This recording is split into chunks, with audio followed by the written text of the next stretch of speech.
Angelua საბჭოთა ამხანაგური სასამართლო სტილში შტაბ-ეჭდილება ბევრისთვის საზოგადოებრივი მაუწყებლის სამეურვეო საბჭოს ბოლოს ხდომამ გააჩინა, სადაც ბორდის ცალკეულმა წევრებმა თავიანთი არხის თანამშრომლები კრიტიკული განცხადებების გამო გაკიცხეს და უფრო მეტიც მოითხოვეს, რომ მათი საქმით პროკურატურა დაინტერესდეს.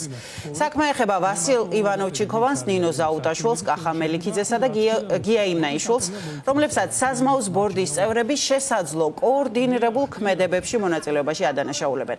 გამოთქვეს ეჭვები, რომ ჟურნალისტებმა შესაძლოა ფულიც აიღეს, ან საერთოდ მასონური ლოჟის მითითებებს ასრულებდნენ.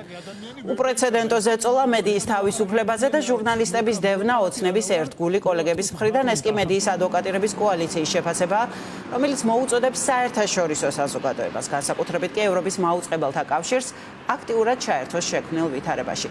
ნიკა საჯაია მუშაობს თემაზე და გაგვაცნობს შეფასებებს.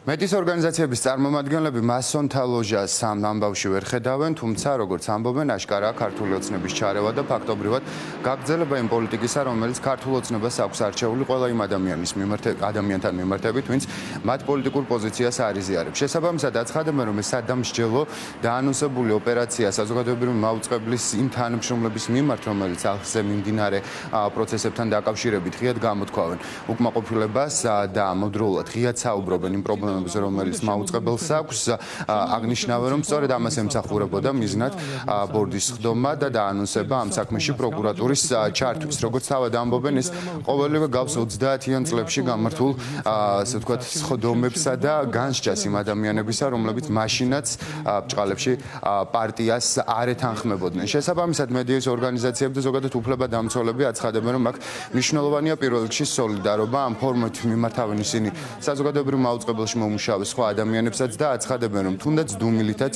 შეიძლება ხელი შეუწყო რეპრესიებს, რაც უყურადღებოთ მათ შორის საერთაშორისო საზოგადოებასა და ევროპის მაუწყებელთა კავშირს ნამდვილად არ დარჩება. დევნა საკუთარი თანამშრომლებისა, რომლებიც ღიად და დოკუმენტურად საუბრობენ იმ გამოწვევებზე და იმ პროპაგანდაზე დეზინფორმაციაც გვაქვს, ამ სანაცვლოდ რეაგირებისა არის მათზე პროკურატურის დაშინება, ეს არის ჩვეულებრივი ავტორიტარიზმის მახასიათებელი პოლიტიკა. აღნიშნული ადამიანების საქმე ადგილი არ არის საზოგადოებრივ მაუწყებელში, მათ დაუყოვნებლივად თქონ საზოგადოებრივ მაუწყებელი და უნდა იყოს ის ხელმძღვანელობა, რომელიც არის მიუკერძობელი, პროფესიონალი და საზოგადოებას აწარმოებს ქვეყანაში რა ხდება და არა პროპაგანდა. დღეს რასაც ხედავთ, იგივე ევროპის პარლამენტმა ისაუბრა თინათინ ბერძენიშვილის და ვასილ მაღლაფერიძეზე, როგორც პროპაგანდის, ქართული ოცნების პროპაგანდის და რეპრესიული მხარდაჭერა და სანქციებდეს, ის ადამიანის გასაგონად, როგორც სხვა უწყებებში იქნება. შეიძლება თქვა პირდაპირ შენ არ იყო ჩართული ამ რეპრესიაში, მაგრამ შენ თანამონაწილეობით, შენი დუმილით, რა თქმა უნდა, ამ რეპრესიის შემადგენელი ნაწილი ხარ. მაუწყებელმა ამ საკუთარ პრობლემებზე და პრობლემებზე მოახდინოს რეაგირება და დაუთმოს საკუთარი ეთერი, გახდეს მართლაც ნეიტრალური და რეალური მედია საშუალება ის სამწუხაროდ კვლავ აგრძელებს მმართველი პარტიის სამსახურს, კვლავ არის ერთგვარი პროპაგანდის იარაღი და ეს ბოლო შეხვედრაც, იმ სამუშაო შეხვედრა, რომელიც ცოტა ხნის წინ გაიმართა, კიდევ ერთხელ დასტურებს, რომ სამწუხაროდ ეს არხი არის კონკრეტული პოლიტიკური პარტიის გავლენების ქვეშ და ის ცდილობს საქართველოში 30-იანი წლების რიტორიკის დაბრუნებას, მათ შორის პროკურატურის ჩართვას იმ განცხადებების საფუძველზე, რომელიც გაისმა და ეს კიდევ ერთხელ მეტყველებს, რომ ამ არხს უკვე არაფერი საერთო საზოგადოებრივ მაუწყებლის ცნებასთან პრაქტიკულად მასა აღარ აქვს.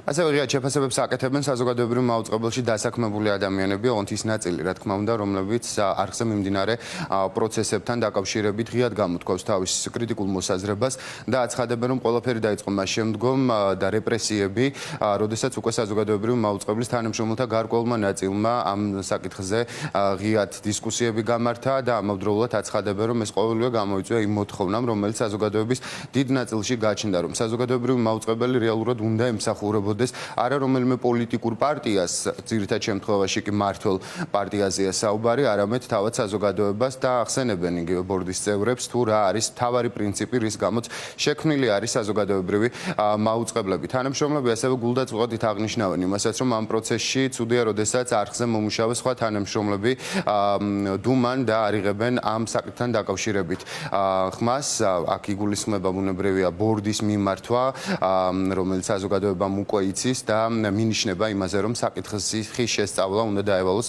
საქართველოს პროკურატურას, თუმცა როგორც დასაქმებულთა ნაწილი აცხადებს, ყოველივე ეს მოულოდნელი არ იყო, ვინაიდან მათ მიმართ ასე ვთქვათ მსგავსი ეპითეტებით, მათ შორის როგორც ამბობენ, შეურაცხმყოფელი განცხადებებითაც ბორდის წევრები აქამდეც გამოირჩეოდნენ.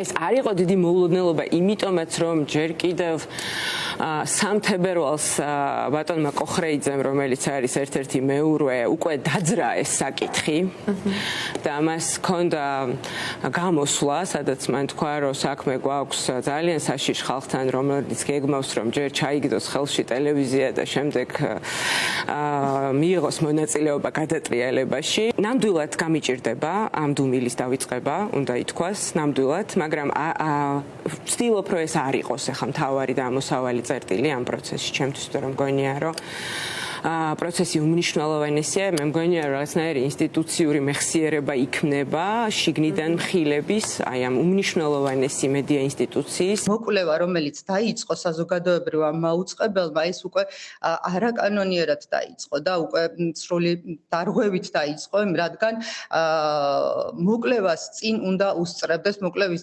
დაწყებას წინ უნდა უსწრებდეს კენჭისყრა, რომელიც არ შედგა. საზოგადოებრივ მაუწყებლის გარშემო ძალიან ბევრი პრობლემა დაგროვდა. ეს პრობლემა წლების განმავლობაში გროვდებოდა და ჩვენ პრინციპში ახლა მოგვეცა საშუალება, რომ აი ამ პრობლემის გარშემო უფრო ხმამაღლა გვეთქვა. მაშინ მოგვეცა საშუალება, როდესაც საზოგადოებრივი მაუწყებლის კარს მოადგა ადამიანები, საზოგადოება, ხალხის დიდი ჯგუფი, რომელიც ითხოვს იმას, რაც მათია, მათი საკუთრებაა. დაიწყებს თუ არა ოფიციალურად პროკურატურა საზოგადოებრივი მაუწყებლის იმ თანამშრომლებზე გამოძიებას, ან დაინტერესდება თუ არა რაიმე ფორმით მათ შესაძლო სხვა ინტერესებზე, ეს უკვე თინათინ ბერძენიშვილზეა გადამწყვეტი, რომელსაც ბორდმა გარკვეული განკარგულება უკვე მისცა, რომ სწორედ მან უნდა მიმართოს საქართველოს პროკურატურას, თუმცა თინათინ ბერძენიშვილს ჯერჯერობით კონკრეტული მოქმედება არ ჩაუდენია. საზოგადოებრივ მაუწყებელთან დაკავშირებით ბუნებრივია პროცესები ვითარდება საინტერესოდ მას შემდგომ, როდესაც მაგალითად არხის ერთ-ერთმა წამყვანმა ვასილ ივანოჩიკოვანმა ღია დააფიქსირა საკუთარი კრიტიკული მოსაზრება და მათ შორის ბორდის წარმომადგენლებს კონკრეტული ფაქტებიც კი გაუზიარა.